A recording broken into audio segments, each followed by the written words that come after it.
Your phone screen is glass. So is your window, and maybe the glass is sitting on your face as well. It feels like the most boring material on the planet, but for most of human history, it did not exist at all.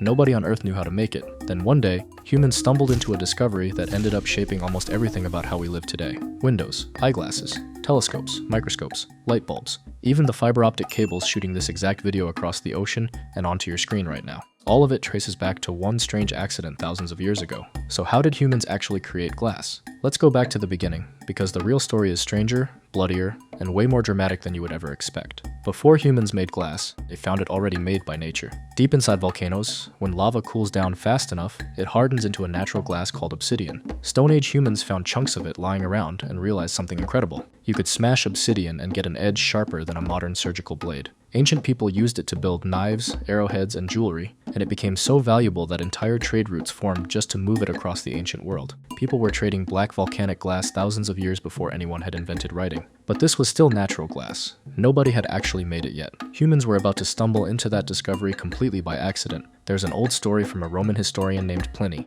According to him, Phoenician sailors were traveling along a river in ancient Syria, carrying blocks of a mineral called natron. They stopped on a beach to cook dinner and could not find any rocks big enough to hold up their cooking pots. So they grabbed some blocks of natron instead and set them in the sand. They lit their fire, cooked their food, and went to sleep with no idea what was happening right underneath their pot. The heat was slowly melting the sand and the natron together into something completely new. In the morning, the sailors woke up and found strange, shiny, see-through material sitting exactly where their fire had been. That, according to legend, was the first glass ever created by human hands. Here's the twist though. That story is probably not literally true. It is a legend, not a documented fact. The real archaeological evidence tells a slightly different story, but honestly it is just as wild. Scientists have found glass beads and glass objects across the Middle East dating back over 4,000 years, to ancient Mesopotamia, which is modern-day Iraq. Around that same time, ancient Egyptians were experimenting with glass too. Nobody knows for certain who technically got there first, because early glass was traded constantly between civilizations. But researchers believe glassmaking most likely began as a complete accident,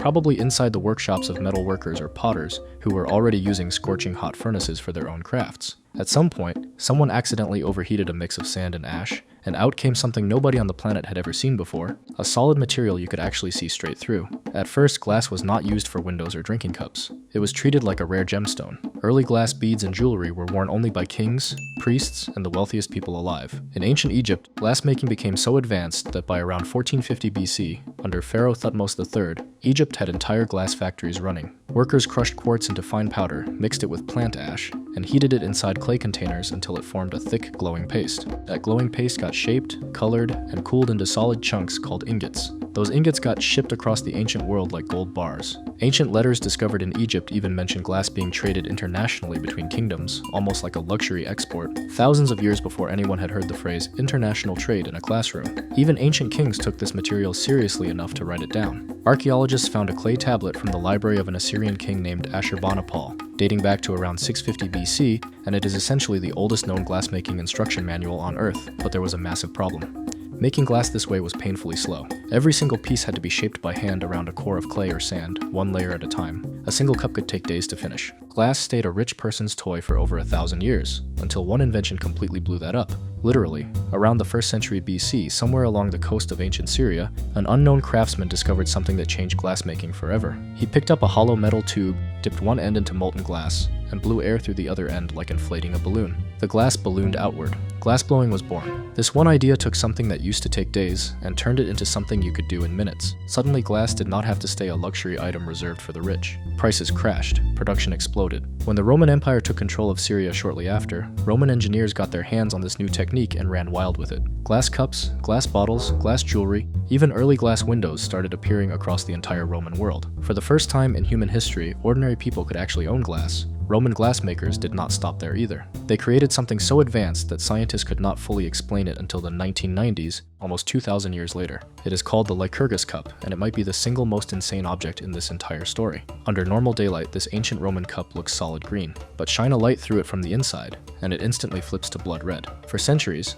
nobody understood how the Romans pulled this off. Then modern scientists finally studied the cup under a powerful microscope and found the secret. The glass was packed with microscopic particles of actual gold and silver, smaller than 1,000th the width of a human hair. Those tiny particles bend light differently depending on the angle it hits them, which causes the color to completely flip. This exact concept is called nanotechnology, something we now associate with cutting-edge modern science and space agencies like NASA. Somehow, Roman craftsmen were pulling this off by hand in a basic workshop over 1600 years ago, probably with zero clue why it actually worked. After Rome fell, glassmaking spread through the Islamic world and slowly crept into medieval Europe, where it fused with religion in a massive way. Cathedral builders realized colored glass could turn sunlight into something that felt almost supernatural, and they began building enormous stained glass windows that told entire Bible stories in blazing color, glowing across the stone walls of churches all over Europe. For people living in the Middle Ages, walking into one of those cathedrals and seeing walls made of glowing colored light must have felt like stepping into another world entirely.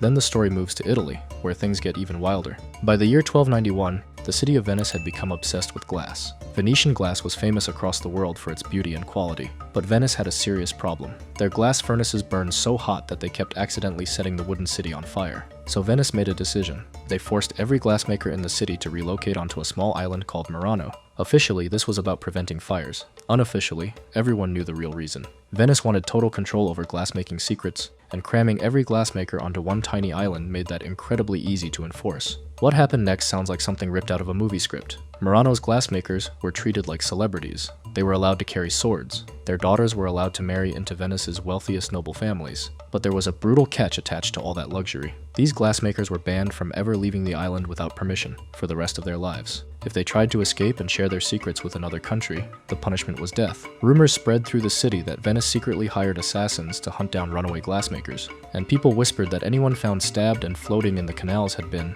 in their words, eaten by a salamander, a dark inside joke tied to fire and alchemy. Despite that fear, some glassmakers still risked everything and secretly fled Murano anyway, smuggling Venetian techniques into France, England, and beyond, which is a huge reason glassmaking eventually spread across the rest of Europe. But Murano's biggest legacy is not the drama. It is what their glass actually made possible. In the late 1200s, Italian craftsmen used Murano glass to grind the very first wearable eyeglasses in human history. For the first time ever, people whose eyesight was failing with age could keep reading, working, and living normally into old age. This single invention triggered an entire chain reaction in science. A few hundred years later, craftsmen used those same lens grinding techniques to build the first telescopes and microscopes. Suddenly, humans could see planets, moons, and stars that had stayed invisible for our entire existence as a species. Suddenly, humans could see bacteria and cells, the actual building blocks of life, for the very first time ever. One nervous glassmaker grinding a lens by candlelight centuries earlier had no idea he was about to help unlock modern astronomy and modern medicine at the same time. Fast forward to the 20th century,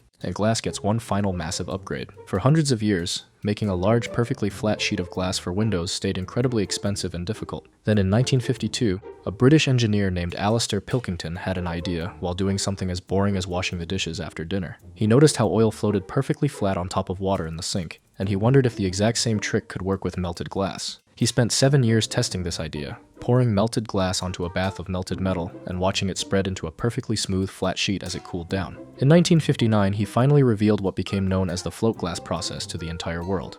Almost every single flat pane of window glass made on this planet today, including the windows in your own house right now, is still made using a version of Pilkington's exact method. And that same obsession with glass eventually gave us something even bigger. Scientists learned that light could travel down an incredibly thin strand of glass for miles without escaping, bouncing along the inside like it was trapped in a tunnel. That discovery became fiber optic cable, and today, thousands of miles of hair-thin glass fiber are laid across the bottom of our oceans, carrying almost the entire internet from country to country at the speed of light, which means the exact video you are watching right now most likely traveled through glass to reach you. So think about that for a second. It started with sailors accidentally melting sand on a beach, or metal workers overheating a furnace by mistake. It grew into Roman glassblowers turning a rich person's luxury into something anyone could own. It became Murano craftsmen risking execution just to protect a secret recipe. It became Italian glassmakers grinding lenses that eventually let humans see both outer space and invisible cells for the first time in history. And it ended up becoming the exact glass sitting in your window, your phone, and quite possibly the glasses on your face right now.